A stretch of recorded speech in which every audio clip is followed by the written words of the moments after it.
मटकी तो देखी ही होंगी आपने, जिसमें जल रखा जाता है, जल जो शुद्ध रहता है, शीतल रहता है, जल जो प्यास बुझाता है।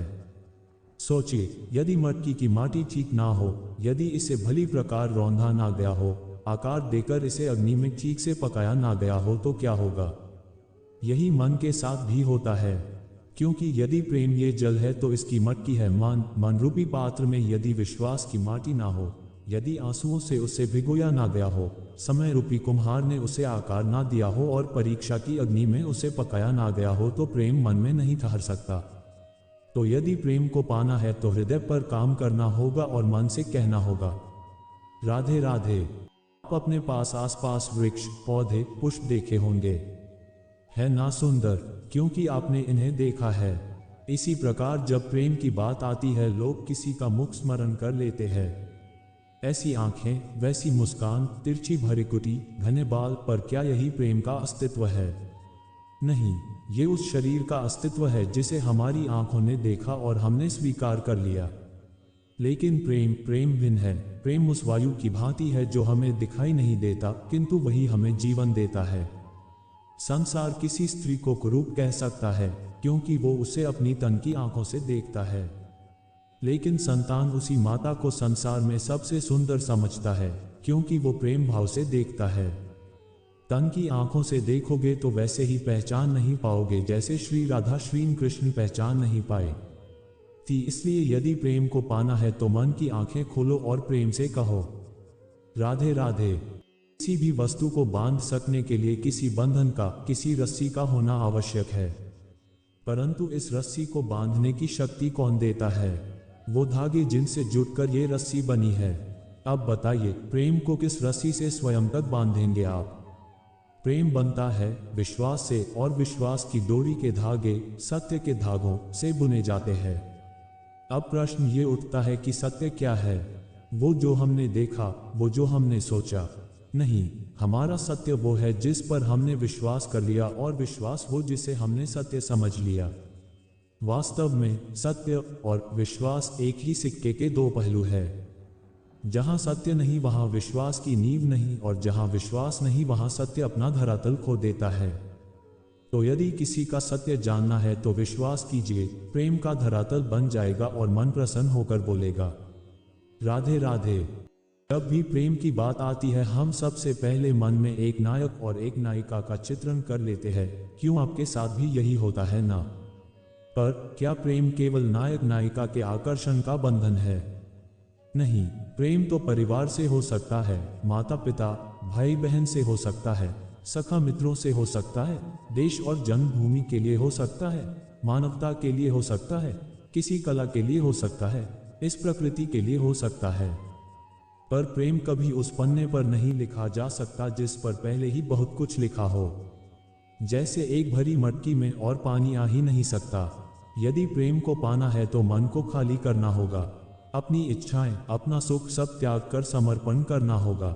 अपने मन से व्यापार हटा दो, तभी प्यार मिलेगा और मन प्रसन्न होकर बोलेगा, राधे राधे। प्रेम विधाता की सबसे सुंदर कृति है, परंतु हर कृति हो संभालना पड़ता है। आप किसी मूर्ति को देख लीजिए, जब कलाकार ने उसे रचा तब वो बहुत सुंदर थी, परंतु इसके पश्चात इसे संभाला नहीं गया, उसके स्वामी ने उसकी देखभाल का कर्तव्य ठीक से नहीं निभाया और अब मूर्ति असुंदर लगने लगी है। इसी प्रकार केवल कह देने से प्रेम नहीं हो जाता। इसके लिए आपको अपने कर्तव्यों को पूर्ण करना होगा। तो देश की सुरक्षा, परिवार और संबंधियों की सुरक्षा, संतान को संस्कार, जीवन साथी का आभास, ये कर्तव्य जब तक नहीं निभाओगे, प्रेम से दूर होते जाओगे। यदि प्रेम का अमृत पाना है तो कर्तव्य की अंजलि बनानी होगी और मन से कहना होगा, राधे राधे। प्रेम संसार का सबसे पवित्र बंधन है, पर सच पूछो तो ये बंधन से मुक्ति है, स्वतंत्रता है। नहीं समझे? समझाता हूँ। यदि कोई आपका प्रेम ठुकरा दे, यदि कोई आपका प्रेम समझ ही ना पाए तो क्या होगा? कुछ उदास हो जाएंगे, कुछ छल करके प्रेम पाना चाहेंगे, तो कुछ बलपूर्वक प्रेम पर अधिकार करना चाहेंगे। किंतु ये आवश्यक नहीं कि जिससे आप प्रेम करते हो उसे भी आपसे प्रेम हो, क्योंकि प्रेम कोई वस्तु नहीं, ना राज्य है, ना धन जिसे आप बल से अपने वश में कर सको। प्रेम वो शक्ति है जो आपके लिए हर बंधन तोड़ सकती है, किंतु स्वयं किसी बंधन में नहीं फंसती। तो जिससे भी आप प्रेम करते हो उसे स्वतंत्र छोड़ दीजिए, क्योंकि स्वतंत्रता ही वो भाव है जो जीव को सबसे अधिक प्रिय है। प्रेम सच्चा होगा तो उसे अवश्य समझ में आएगा। तब तक के लिए निस्वार्थ भाव से प्रेम कीजिए। स्वार्थ हट जाएगा तो प्रेमा ही जाएगा और मन प्रसन्न होकर बोलेगा, राधे राधे। मनुष्य का स्वभाव है कमाना, संग्रह करना, फिर चाहे वो धन हो, नाते हो, संबंध हो या हो प्रसन्नता। परंतु क्या आपने कभी सोचा है, नियति ने ये संग्रह करने की प्रकृति मनुष्य में क्यों डाली?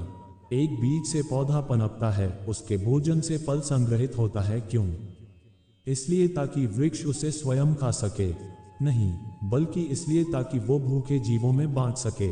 अब आप पूछेंगे कि इसमें वृक्ष का क्या लाभ है, क्योंकि जो बांटता है वो मिटता नहीं।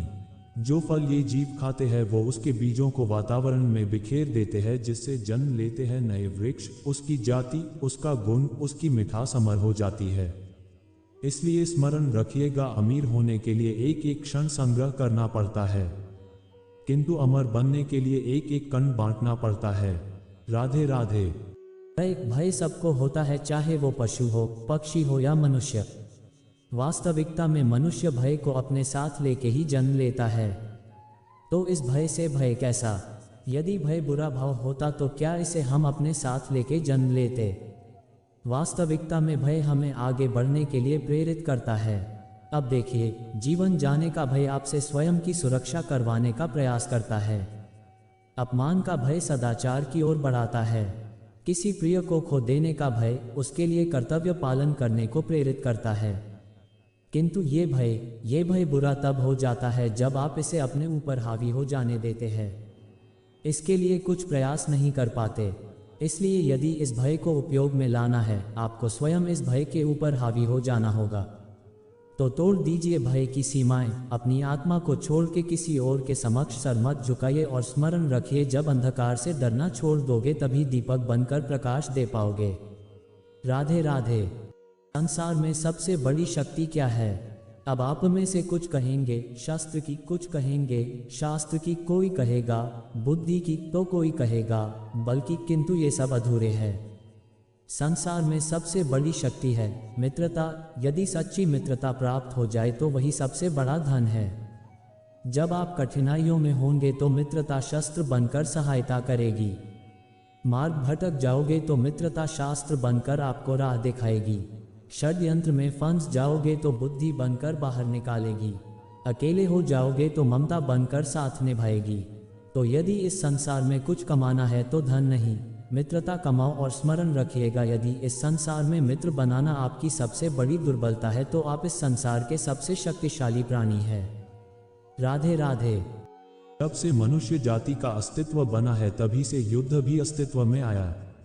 युद्ध जो कभी धन का द्वंद्व बन के सामने आता है, तो कभी सुरक्षा का हथियार बनकर, कभी विजय की भूख के लिए, तो कभी पराजय टालने के लिए। किंतु वास्तविकता तो यही है कि यदि आपको आगे बढ़ना है तो बाधाओं से युद्ध तो करना होगा, परंतु युद्ध के लिए सजग रहना इतना महत्वपूर्ण नहीं है जितना महत्वपूर्ण है ये समझना कि युद्ध को टाला कब जा सकता है। क्योंकि सबसे सफल युद्ध वही होता है जो कभी लड़ा ही ना जाए। आप युद्ध में विजय प्राप्त करके स्वयं का मान तो बढ़ा लोगे, किंतु अपना बल खो दोगे। इसलिए जहां तक हो सके युद्ध को टालो, इस शक्ति को संग्रहित रखो, ताकि जब ये युद्ध धर्म बन के सामने आए आप उससे पूरे बल के साथ लड़ सको। राधे राधे। हम आशा करते हैं कि आपको हमारी कृष्ण वाणी जरूर पसंद आई होगी। पसंद आई है तो हमारी वीडियो को लाइक और शेयर करें और हमारे चैनल राधे श्याम कोट्स को जरूर सब्सक्राइब करें। आपका बहुत बहुत धन्यवाद।